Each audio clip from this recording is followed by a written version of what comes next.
The Navy's top snipers took the stage, and missed. Target after target fell untouched. The crowd was restless until one quiet voice broke the silence. "Let me try." What happened next would rewrite history forever. The desert heat pressed down on the crowd like an invisible weight. Sand shimmered in waves, each grain reflecting the merciless sun as though the earth itself were glowing. The bleachers creaked under the weight of spectators, families clutching bottled water, veterans sitting stiff with folded arms, children restless but curious, and reporters already sharpening headlines in their minds. They had come for a promise. Precision. Perfection. A show of strength from America's most elite warriors. The Navy SEAL snipers. At the far end of the range stood 100 steel targets, some close enough to see without effort, others so distant they appeared no bigger than dots on the horizon, faint silver specks against the furnace of the desert. A few were set on swivels ready to twist and sway whenever the hot wind decided to taunt the shooters. The officer in charge adjusted his microphone, his posture sharp as a blade. "Today," his voice thundered across the bleachers, "you will witness precision at its finest. 100 targets. Each marksman will take his turn. You are about to see why these men are the best in the world." The audience clapped with eager hands. Some children whistled, others waved flags. The stage was set. The first sniper stepped forward, camouflage uniform pressed, boots sinking slightly in the sand. He lowered himself into position, rifle cradled like an extension of his body. Through the scope, he found his first target. The crowd fell silent. Crack. The sound cut the air sharp as breaking stone. The target fell. Cheers followed, but the second shot missed. The bullet whistled into emptiness, dust kicking up harmlessly beyond the steel. A murmur passed through the bleachers. Perhaps the wind had shifted. Perhaps his scope needed adjusting. Surely it was nothing. He fired again. The third target toppled, but the fourth stood untouched. By the 10th shot, only 6 targets had fallen. The sniper's jaw tightened. Sweat ran down his temple. He adjusted, fired again, hit once, missed twice. When his run ended, fewer than 2/3 of the targets lay fallen. Polite applause followed, but it lacked the roar of the first cheer. Something in the air had shifted. The second sniper stepped up. His face was hard, his movements clipped. Determination radiated from him like heat from the sand. He sighted his first target, exhaled slowly, and fired. Another clean hit. The audience cheered, but then came another miss. Then another. By the time he finished, disappointment weighed heavier than the sun. A child whispered too loudly, "Why are they missing so much?" His father, a Marine veteran, said nothing. He only shook his head. The third sniper performed no better, nor the fourth. Each one carried the weight of reputation, the aura of invincibility, but each one faltered. Some hit more than others, but none came close to clearing the 100. By the 5th, the legend had cracked wide open. The bleachers buzzed with doubt. I thought they were the best. Maybe the targets are rigged. "No, they're just missing." The officer forced a smile into the microphone. "Ladies and gentlemen, these conditions are tougher than they appear. Remember, our SEALs are trained for combat far more complex than this." His words felt brittle, hollow. The crowd wasn't convinced. The SEALs themselves shifted behind the firing line. Pride stung sharper than the desert sun. They were not used to failing, not here, not under watchful eyes. Their glances toward each other were short and heavy, their reputations hanging by a thread. The final sniper stepped forward, and though his start was strong, fatigue and pressure dragged him down. His final score was no better than the rest. When the 100th shot echoed and the smoke settled, the truth was undeniable. Not one sniper had come close to perfection. Some had barely cleared half. Applause followed, but it was thin, obligatory. Admiration had been replaced by confusion, whispers, and disappointment. The officer tried again. "Thank you for your support. Remember, what you saw today is only a glimpse." But his words were swallowed by the weight of what the crowd had seen. The myth had broken, and then, in the tense silence, came a voice. It wasn't loud. It wasn't shouted. But it carried with a clarity that seemed to cut through the heat, through the murmurs, through the doubt. "Let me try." The crowd twisted, searching for the speaker. It wasn't a SEAL, it wasn't an officer, it wasn't anyone in uniform. It was a woman seated in the middle row of the bleachers, jeans faded, shirt plain, a broken watch dangling from her wrist. She stood now, chin lifted, her voice calm as stone. Let me try. Laughter rippled nervously. Surely she was joking. But the way she stood, the steadiness in her voice, it silenced the laughter as quickly as it had begun. The scarred sniper, still standing near the firing line, turned his head slowly. His eyes fixed on her. The officer stiffened. His jaw clenched. This was absurd, unthinkable, yet the silence held. The desert itself seemed to wait. And there she stood. Emma. Ordinary in every way, except for the calm in her eyes. The laughter that followed Emma's words was uneasy. Nervous chuckles bounced through the bleachers like pebbles skittering down stone. "Sit down, lady," someone shouted. "She can't be serious." Another voice cracked, this one carrying relief disguised as mockery, but Emma didn't sit. She didn't laugh. Her hands hung loose at her sides, her gaze pinned to the officer near the firing line. "You said 100 targets," she said, her tone firm but quiet enough to force silence into the crowd. "No one has hit them all." "Let me try," the officer blinked. His chest rose sharply as though he'd swallowed heat itself. He wasn't accustomed to civilians stepping forward. Demonstrations were rehearsed, controlled, each piece of the spectacle planned to keep the SEALs untouchable. This was chaos. "This is a controlled exercise," he barked through the microphone.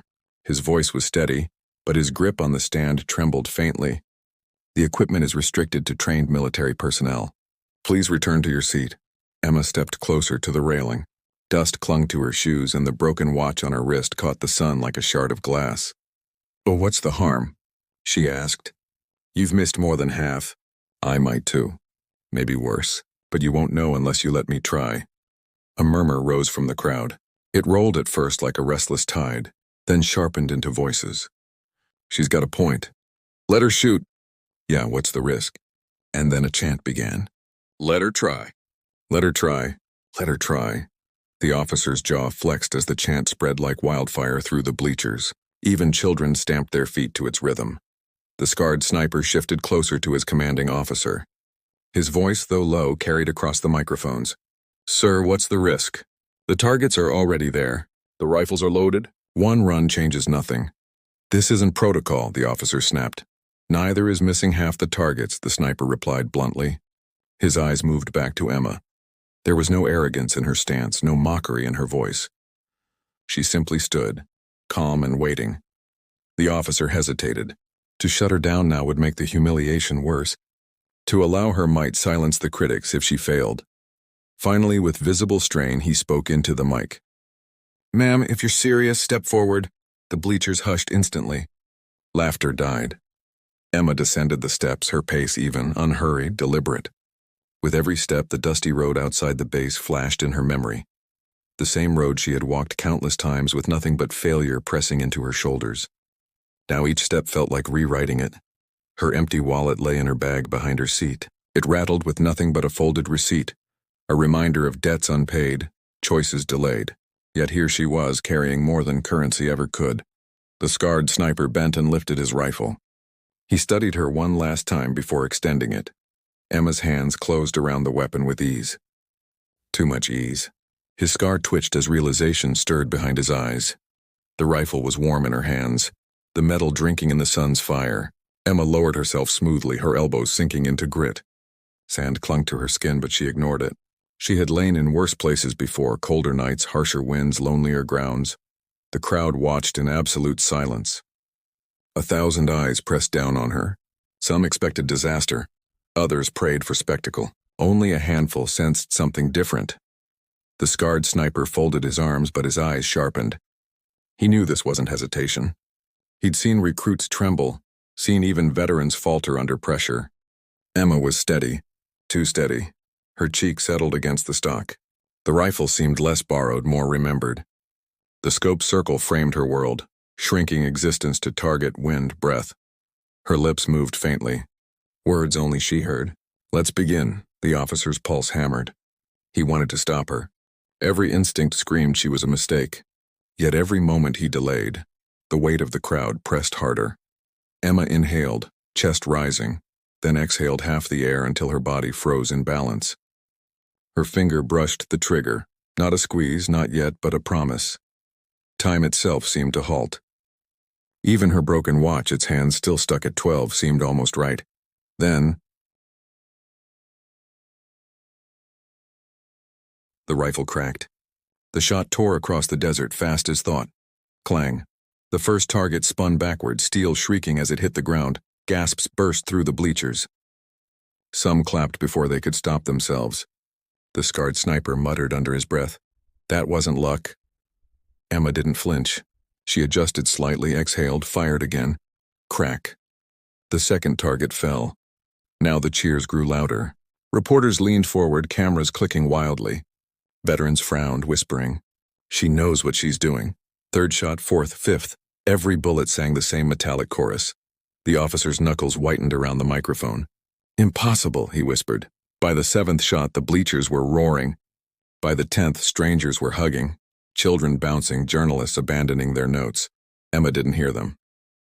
She whispered to herself between breaths. Steady, center, release. Her world had no bleachers. No officer, no chance. Only target after target. Only steel waiting to be toppled. The scarred sniper leaned closer to the officer. "She's trained," he said. "Not just practiced, trained." "Where?" the officer snapped. The sniper didn't answer. His eyes stayed locked on Emma. Far behind her seat, her empty wallet sat inside her bag. The receipt inside bore the faint ink of overdue rent. Yet here she was, richer in focus than any of them. 10 targets had fallen, but the range stretched long ahead. The cadence became hypnotic. Crack, clang, crack, clang, the rhythm of inevitability. By 20, the bleachers thundered as though each shot were a drumbeat. By 30, parents lifted children to their shoulders, shouting her name. By 40, journalists screamed into phones, "This is history." Emma didn't smile. Didn't even blink differently. The sand clung to her arms, sweat beaded on her temple, but her breathing never changed. Steady, center, release. Her mantra carried her. Each target answered with steel submission. The scarred sniper crouched closer, eyes narrowing with reluctant admiration. She's not showing off, she's performing. The officer's throat worked.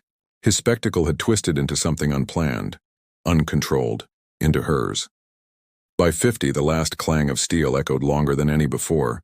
Half the targets gone. Half the impossible complete. The crowd was no longer doubting. They were believers, their chants rolling like thunder across the desert. Emma's broken watch glittered faintly. Time was hers now. The dusty road outside the base, which she had walked so many nights with her head low, suddenly felt like it had been leading her here. The officer muttered, his voice dry as sand.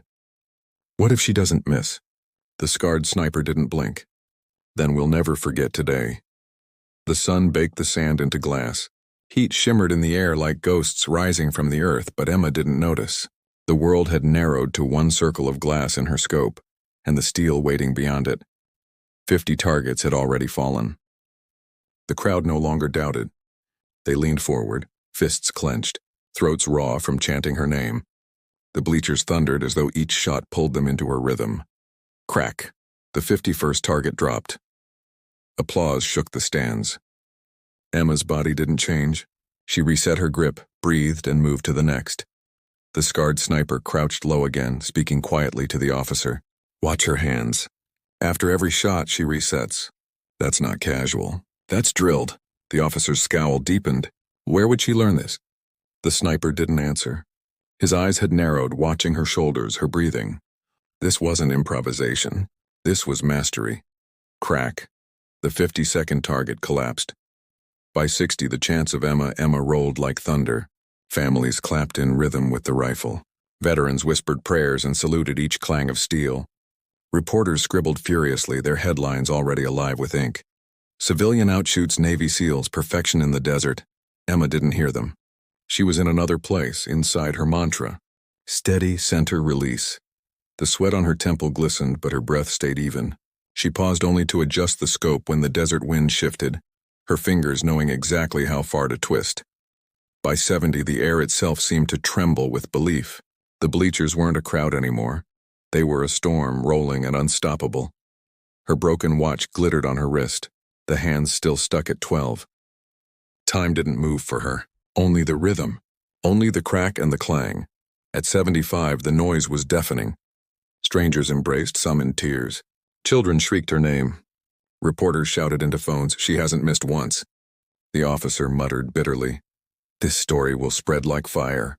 The scarred sniper gave the faintest smile. "Good, let it burn." The sun leaned low in the sky, its edges turning molten orange. Long shadows stretched across the sand like black knives. The hardest targets remained, placed farthest, where heat shimmered thick as water, where wind twisted bullets into ghosts. Emma exhaled. Crack. The 76th target fell. The crowd froze for a heartbeat, then exploded again. They could feel it now, the impossible within reach. The officer pressed a hand to his forehead. His plan, his perfect demonstration, lay in ruins. The world wasn't watching the SEALs anymore.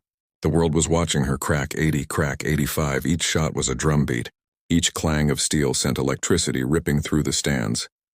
People screamed until their voices broke. Veterans clenched fists tight, tears sharp in their eyes. Emma's lips moved between breaths. Steady, center, release. Her mantra pulled her steady against the wind. The scarred sniper muttered to himself, though the officer heard it. She hasn't broken once. Not her breath. Not her focus. She's not just shooting, she's teaching us. The officer swallowed hard. His throat was dry as sand. Crack. 90. Now the crowd was madness. Reporters shouted over each other. Families stamped their feet. Children waved their arms, chanting until their voices cracked. Crack. 95. Emma's body trembled faintly now.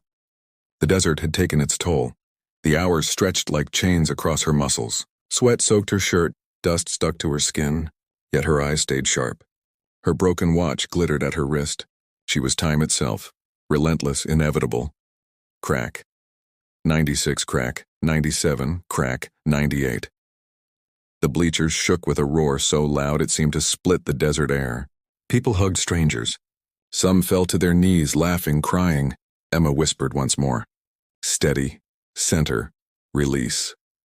Crack. 99. The second to last target spun and fell, echoing across the sand. Then silence. The kind of silence that presses heavy, that crushes the chest. The bleachers froze. Not a whisper. Not a breath. Only one target remained. It stood at the farthest edge of the range. A sliver of steel swallowed by haze. The same target that had broken every SEAL earlier that day. The impossible one. The officer whispered hoarsely, "She can't hit that." "No one can." The scarred sniper didn't look at him. His eyes never left Emma. "Watch." The horizon glowed gold and red. Dust drifted on the wind, slow and lazy, as if even the desert waited. Emma's cheek pressed firm against the stock. The scope's circle framed the final target, distant, warped by shimmering heat. It looked less like steel, more like a mirage. Her lips moved. The same words she had spoken every time. Steady, center, release. She drew in one long breath. Released half of it, froze, crack. The rifle thundered. The bullet ripped through the air, fighting wind, slicing mirage, flying truer than belief. Clang. The 100th target spun backward, falling into dust. For a heartbeat, silence. Even the desert seemed stunned. Then the roar. It broke like a dam. The bleachers exploded into screams. People leapt from seats, hugging, crying, shouting her name. "Emma! Emma!" Children shrieked. Veterans saluted with trembling hands. Reporters shouted into phones, "She did it." 100. Perfect. Emma lifted her head slowly, blinking as though returning from a world no one else had seen. She brushed dust from her arms, set the rifle down gently, almost reverently. She didn't raise her fists, didn't bow. She whispered the same words she had spoken at the beginning. "Let me try." The scarred sniper clapped once, then again. His slow, deliberate rhythm spread through the SEALs. One by one they joined, saluting her with hands in silence. Her broken watch glinted in the sunset. Her empty wallet sat forgotten in her bag. The dusty road outside the base stretched toward night. Symbols of where she'd come from, what she had carried, and why she had stood when no one else dared. Reporters swarmed. Voices overlapped. "Who are you? Where did you learn this? What does it mean?" Emma's calm eyes gave nothing away. She answered with the same simplicity that had carried her from the bleachers to history. "I just wanted to try." And in that moment, the desert, the targets, the SEALs, the crowd, They all understood. Greatness had never been about reputation or perfection. It had always been about courage, about the moment someone stands when no one expects them to.